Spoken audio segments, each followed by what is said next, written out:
Hi hello welcome to wild wolf TV భూమి. ఈరోజు మనతో పాటు ఉన్నారు ఒక గొప్ప వ్యక్తి. 30 సంవత్సరాల అపార అనుభవం రియల్ ఎస్టేట్ రంగంలో ఉంది. వారెవరూ కాదు, డాక్టర్ నంది రామేశ్వరరావు గారు, founder and CEO of realtor oxygen. వారితో మనం ఈరోజు మాట్లాడదాం. హలో సార్, నమస్తే. నమస్కారం. ఎలా ఉన్నారు సార్? Good, fantastic.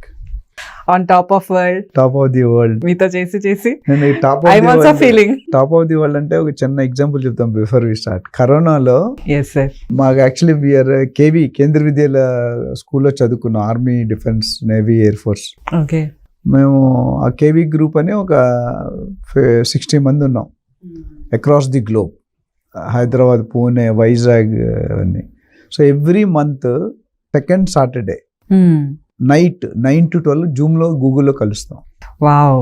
మా ఫ్రెండ్స్ అందరూ కూడా ఒక చిన్ననాటితనానికి వెళ్ళిపోతాం. అయితే కరోనాలో ఒకడు అడిగాడు ఎలా ఉన్నారా అని. ఫ్రెండ్స్ అంటే ఎరా అనుకుంటారు. టాప్ ఆఫ్ ది వరల్డ్ అంటే మేమంతా ఇక్కడ బాధపడుతుంటే నువ్వు టాప్ ఆఫ్ ది వరల్డ్ అన్నాను. అది మీరు ఆ మాట అంటే గుర్తొచ్చింది నాకు. So top of the world అన్నాను, చాలా గట్స్ ఉండాలండి కరోనా టైంలో. టాప్ ఆఫ్ ది వరల్డ్ అనే విషయం ఎందుకంటే ఉన్నప్పుడు మనం ఉన్నదని చెప్పం, మనం ఇండియాలో లేనప్పుడు లేదని ఏడుస్తాం. లేనప్పుడు ఉన్నప్పుడు ఒకలాగే ఉన్నవాడే మనిషి. That's true. అవును సార్. ఈరోజు డబ్బు ఉందని ఎగిసి పడకూడదు, డబ్బు లేదని కింద పడిపోకూడదు. ఎదిగిన కొద్దీ బతకమని నా ఆటోగ్రాఫ్లో ఆ పాట నాకు చాలా ఇష్టం. మౌనంగానే అది చాలా మీనింగ్, చాలా డెప్త్ ఉంది.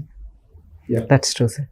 సో రియల్ ఎస్టేట్ రంగంలోకి వస్తే మన కొత్త సీఎం రేవంత్ రెడ్డి గారు స్టేట్ని అర్బన్, సబర్బన్, రూరల్ ఏరియాస్ కింద డివైడ్ చేశారు. సో ఈ డివిజన్ ఎక్కడెక్కడ ఎలా వర్తిస్తుంది, ఎక్కడ మొదలవుతుంది, ఎక్కడ ఎండ్ అవుతుంది సార్ మీ మాటల్లో? ఇది చాలా typical strategy use by our new CM. ఎందుకంటే పాత గవర్నమెంట్ ఒక ఎంటైర్ తెలంగాణలో కొన్ని జిల్లాలు ఉన్నాయి. ఓకే, ఒక పర్టికులర్ ఏరియాలో ఫోకస్ చేశారు. దానికి రీజన్స్ అంటే అఫీషియల్గా చెప్పచ్చో లేదో, so many reasons. Already big hands, big shots already ఆ పర్టికులర్ ఏరియాలో ల్యాండ్స్ అక్వైర్ చేస్తున్నారు. ఓకే, తక్కువ రేట్లో. నేను మొన్న చెప్పగా 111 జీవోలో 130,000 ఎకరాల్లో 90,000 ఎకరాలు ప్రైవేట్ ల్యాండ్స్, 30,000-40,000 ఏకర్స్ అసైన్డ్ భూములు, గవర్నమెంట్ భూములు ఉన్నాయి. ఈ 90,000 ఎకరాలు ఆల్రెడీ చేతులు మారిపోయినాయి. యాక్చువల్ యూజర్ దగ్గర లేదు. కొనేవాళ్ళు కొనేశారు. ఎంత లెక్క? 50,000, 1,00,000, 2,00,000 పర్ ఎకరం, మినిమం అమౌంట్ పర్ ఎకరం. బాబా. అట్లానే ఇక్కడ కూడా ఏమైందంటే ఒక స్పెసిఫిక్ ఏరియా డెవలప్ చేద్దాం అనుకుంటే అక్కడ ముందే మన స్టేట్ అని కాదు, ఏ స్టేట్ అయినా అది జనరలే. ఏదైనా అప్కమింగ్ వస్తుంటే ఇంటర్నల్గా రూల్స్ తెలిసిపోతే, జీవో తెలిసిపోతే, పోస్ట్ చేసి తర్వాత అన్ని ఎక్వైర్ చేసాక అప్పుడు మనం రిలీజ్ చేస్తాం. అమ్మాయితో వాడు కొనుక్కునేవాడు కొనుక్కోండి. అట్లా ఏంటంటే మేబీ అదొక స్ట్రాటజీ అయి ఉండొచ్చు. బై ఎక్స్పీరియన్స్, నా పర్సనల్ ఒపీనియన్ చెప్తున్నాను. So west zone west corridor, దాంతోపాటు 8 కారిడార్. అంటే ఇండియాలో దాదాపు 50 లక్షల మంది ఉన్నారమ్మా ఐటీ ఎంప్లాయీస్.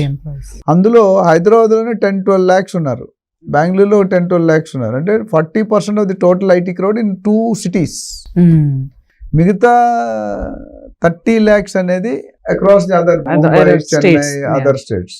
సో మనకి ఏమైందంటే ఆ ఐటీ క్రౌడ్ ఉన్నందువల్ల అఫోర్డబిలిటీ పెరిగింది, buying capacity. And government focus కూడా ఇన్ఫ్రాస్ట్రక్చర్ వెస్ట్ వైపు పెట్టింది. మీరు తెల్లాపూర్ కానీ, కొల్లూరు కానీ, గచ్చిబౌలి కానీ, గండిపేట కానీ, మోకిలా కానీ, శంకర్పల్లి కానీ, ఇవన్నీ కూడా విపరీతంగా పెరిగిపోయాయి. సామాన్యుడు కొనుక్కునే స్టేజ్లో అయితే లేదు.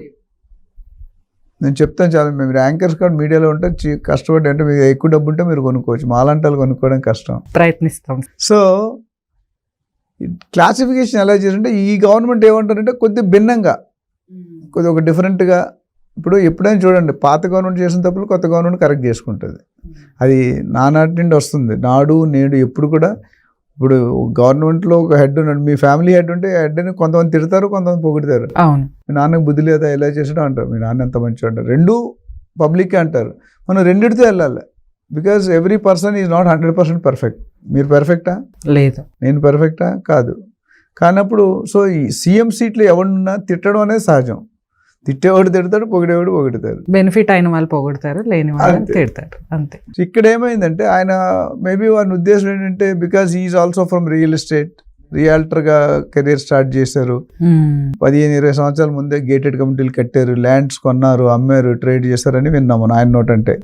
ఇప్పుడు ఆయన ఏం చేశారంటే మనం ఒక్క ఏరియాలోనే డెవలప్ కాదు, మొత్తం స్టేట్ అంతా డెవలప్ చేస్తే బాగుంటుంది, అందరికీ మధ్యతరగతి కుటుంబాలకు కూడా బెనిఫిట్ అంటే అందుబాటులో ఉండేటట్టు ప్లాన్.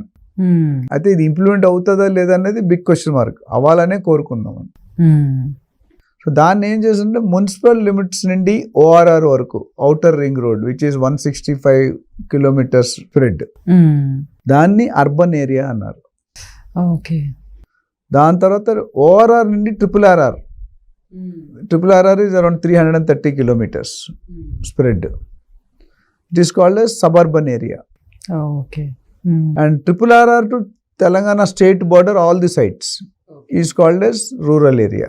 అంటే ఒక దగ్గర ఒక టౌన్షిప్ వచ్చిందంటే సపోజ్ ఎంప్లాయ్మెంట్ క్రియేట్ అవుతుంది. ఇప్పుడు అక్కడ రెసిడెన్స్ స్టార్ట్ అవుతుంది. రెసిడెన్స్ స్టార్ట్ అయితే సినిమా హాల్ కావాలి, మల్టీప్లెక్స్ కావాలి, హోటల్ కావాలి, మెడికల్ స్టోర్ కావాలి, హాస్పిటల్ కావాలి. చూసుకుంటే కుక్కటిపల్లి వాడు వచ్చి చిబోలిలోనో లేకపోతే సెకండ్ అవర్లో ట్రీట్మెంట్ తీసుకోడు. బికాజ్ నల్లగండ్ల అక్కడ ఆ ఏరియా సపరేట్, గచ్చిబౌలి ఆ ఏరియా సపరేట్. ఇంతకుముందు 1-2 ఆరు ఉంటే ఎక్కడికో వచ్చేవారు. ఇప్పుడు కుషాయి కూడా ఆయన ఇక్కడికి వచ్చినట్టు గచ్చిబౌలికి రాడు. అంటే అక్కడ ఆ ఏరియా డెవలప్ అవగానే మిగతా అన్నీ ఆటోమేటిక్గా వచ్చేస్తాయి. ఇప్పుడు మీ బ్రాండెడ్ రీటైల్ స్టోర్స్ శాంసంగ్ కానీ, టాటా కానీ, రిలయన్స్ ఇవన్నీ చూసుకుంటే ప్రతి ఏరియాలో కూడా ఉన్నాయి. Bajaj electronic huge stores. అవును. సో ప్రతి దగ్గర ఉన్నాయి. అలాంటి టౌన్షిప్స్ లాగే ఇప్పుడు ఇది కూడా ఒక టౌన్షిప్ కింద లెక్క. కాకపోతే ఇక్కడ కొద్దిగా more improved plan, improved version, improved design. So దానికి వాళ్ళు ల్యాండ్ పూలింగ్ చేయాలి, ప్రాసెస్ ఉంది. Decision is good, but implement చేయడానికి definitely Rome is not built in one day. ఒకరోజు అంటే కొంత టైం అనేది. ఇప్పుడు ట్రిపుల్ ఆర్ఆర్ ఎప్పుడో డిక్లేర్ చేస్తే ఇప్పుడు ల్యాండ్ పూలింగ్ స్టార్ట్ అయింది.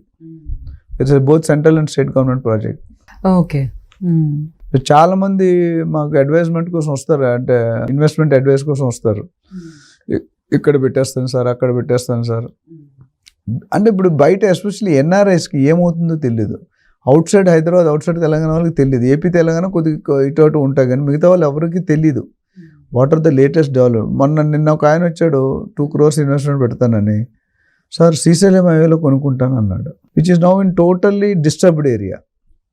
ఫార్మాసిటీ రద్దు చేశారు, షిఫ్ట్ చేశారు. సో ఇప్పుడు అక్కడ ఏం చెప్పాలని ఇప్పుడు ఆయనకి తెలియదు, లేటెస్ట్ ఆయనకు తెలియదు ఫార్మాసిటీ తీస్తారని అక్కడ నుండి. సో ఇప్పుడు బ్లైండ్గా ఇన్వెస్ట్ చేస్తే లాస్ అంటే కొద్దిగా అంత గ్రోత్ అనేది కొద్దిగా డిస్టర్బ్డ్ అయ్యింది. మళ్ళీ సెటిల్ అయితే అవుతుంది, లేకపోతే అవ్వకపోవచ్చు. ఇప్పుడు మీరు ఇందాక అడిగారు విజయవాడ హైవే ఏమైంది, వరంగల్ హైవే ఏమైంది, కోంపల్లి హైవే ఏమైంది, మేడ్చల్ హైవే ఏమైంది. అసలు ఈ మాటల్లోకి ఎందుకు రావంటే అక్కడ జరగాల్సిన అభివృద్ధి జరగలేదు. That's why it initially the focus has not been in particular zones which the present CM is trying to fill that bridge the gap ఈవెన్గా. ఇంటెన్షన్ అయితే బాగానే ఉంది, మరి ఎంతవరకు అమలు పరుస్తాం అనేది ఇంపార్టెంట్. సో ఏరియాస్ వల్ల ఏమవుతుందంటే గ్రోత్ కారిడార్ అయిపోయింది. ఇప్పుడు ORR to triple R is growth. Any investment ఓఆర్ఆర్కి ఎన్నో ప్రాబ్లం, ట్రిపుల్ ఆర్ఆర్కి అటు కానీ ఇటు కానీ 3-4 కిలోమీటర్లు హ్యాపీగా గ్రో అయిపోతుంది మార్కెట్. అండ్ ట్రిపుల్ ఆర్ఆర్ మొత్తం హోల్ స్టేట్ని కవర్ చేస్తుంది. ఇప్పుడు మెట్రో వస్తుంది, టౌన్షిప్స్ వస్తున్నాయి, ఫార్మా క్లస్టర్స్ వస్తున్నాయి. అదే ఇప్పుడు మొన్న దావూస్కి వెళ్ళి మన సీఎం గారు ఏదో మరి తెలియదు 40,000 crores డబ్బులు ఇన్వెస్ట్మెంట్లు తీసుకొచ్చారని విన్నాను. So this a positive sign. అంతకుముందు ఇప్పుడు ఐటీ మినిస్టర్ ఎవరు ఉంటారో అనుకున్నారు, ఇప్పుడు ఐటీలో కూడా మూవ్ అయిపోతున్నారు, శ్రీధర్ బాబు గారు ఉన్నారు. సో చాలామంది ఎవరు అన్నారు, ఒకటి నేను పుట్టపోతే నీకు భార్య ఉండదు అని. నువ్వు పుట్టపోతే ఇంకొకటి ఎవరో ఉంటాడు. ప్రతి అమ్మాయికి అబ్బాయి ఉంటుంది, అబ్బాయికి అమ్మాయి ఉంటాడు. అట్లా ఇప్పుడు ఒక మినిస్టర్ అవుతే ఇంకో మినిస్టర్. గవర్నమెంట్ అయితే పడిపోదు కదా. టీఆర్ఎస్ బీఆర్ఎస్ 5-10 సంవత్సరాలకు ముందు వచ్చింది. అంతకుముందు మరి కాంగ్రెస్ నడిచింది కదా. అంతకుముందు ఐటీ ఎంప్లాయ్మెంట్ ఉంది, అంతకుముందు డెవలప్మెంట్ ఉంది, అంతకుముందు రూట్స్ ఉన్నాయి. సో సబ్స్టిట్యూషన్ కొద్దిగా టైం పడుతుంది. ఇప్పుడు యూట్యూబ్లో కూడా ఎంతోమంది స్పీకర్స్ మాట్లాడతారు, మీరే అన్నారు. బట్ ఎంతమంది కంటెంట్తో మాట్లాడుతున్నారు, ఎంతమంది బేస్తో మాట్లాడుతున్నారు, ఎంతమంది లాజిక్గా చేస్తున్నారు, ఎంతమంది అనాలిసిస్ చేస్తున్నారు అనేది ఇంపార్టెంట్. బతకడం కాదు ఇంపార్టెంట్, ఎలా బతికావు, ఏ లైఫ్ స్టైల్లో బతికావు, ఎంత హుందాతనంగా బతికావు అనేది ఇంపార్టెంట్. డబ్బులుంటే మేనర్స్ రాదు, డబ్బులుంటే నాలెడ్జ్ రాదు, నాలెడ్జ్ ఉన్నవాడికి తెలిసిపోతుంది. మీరు ఒక పర్సన్తో మాట్లాడితే నాలెడ్జ్ ఉండాలి. నేను అందుకని చాలా మంది బిల్డర్తో మాట్లాడమని చెప్తాను, మీకు ఏజెంట్తో మాట్లాడమని చెప్తాను. మాట్లాడితే దే విల్ కమ్అవుట్. ఎస్, వాళ్ళు ఇచ్చే బాడీ లాంగ్వేజ్, వాళ్ళు ఇచ్చే ఎక్స్ప్రెషన్ దాన్ని బట్టి ఉంటుంది. ఎంత కాన్ఫిడెన్స్ తో ఎంత చెప్తున్నారని. కాన్ఫిడెన్స్, ఎంత నాలెడ్జ్. నేనేమంటాను, నేను ఎవరైనా ఏజెంట్ పెట్టుకుంటే ఈ ఏరియాలో నువ్వు గత 5 సంవత్సరాలు ఎన్ని ట్రాన్సాక్షన్ చేసావు అంటాను. 10 చేశాను అంటాడు. ఆ 10 మంది నెంబర్లు అని అడుగుతాను, ఇవ్వడు, ఎందుకంటే నేను చేయలేదు కాబట్టి. అది కొంత నిజంగా చేసుంటే ఇస్తారు. So pros and cons. CM Revanth Reddy గారు డివైడ్ చేసిన జోన్స్, ఈ అర్బన్, సబర్బన్, రూరల్ ఏరియా ఏదైతే ఉందో అది ఇంప్లిమెంట్ చేస్తే చాలా బెనిఫిట్స్ ఉన్నాయని అయితే చెప్తారు. డెఫినెట్గా ఉంది, ఎందుకంటే డెవలప్మెంట్ అన్నిటికీ స్టార్ట్ అయిపోద్ది కదా. అవును, ఓవరాల్ గా ఏరియా వైజ్ అంటే మధ్య తరగతి వాళ్ళకి ఇంకా కొద్దిగా మోర్ ఈజీ యాక్సెస్ ఉంటుంది. ఇప్పుడు ఎక్కడో నిజామాబాద్ ఉన్నాడు, పెద్ద పట్టించుకోం. గద్వేల్ డెవలప్మెంట్, నిజామాబాద్ డెవలప్ అవ్వలేదు కదా. అవును, అక్కడ కూడా ఎంపీ ఉన్నాడు, ఎమ్మెల్యే ఉన్నాడు, ఇక్కడ కూడా ఎంపీ ఉన్నాడు, ఎమ్మెల్యే ఉన్నాడు. ఇప్పుడు కొత్త సీఎం ఇంకా ఇటుపక్క శ్రీశైలం ఏదో ఏరియా అంటున్నారు. ఆయన ఎవరి నేటివ్ వాళ్ళది, సో ఎవరి డెవలప్మెంట్ వాళ్ళది. కాకపోతే ఓవరాల్గా is thinking about in macro level, not in a micro level.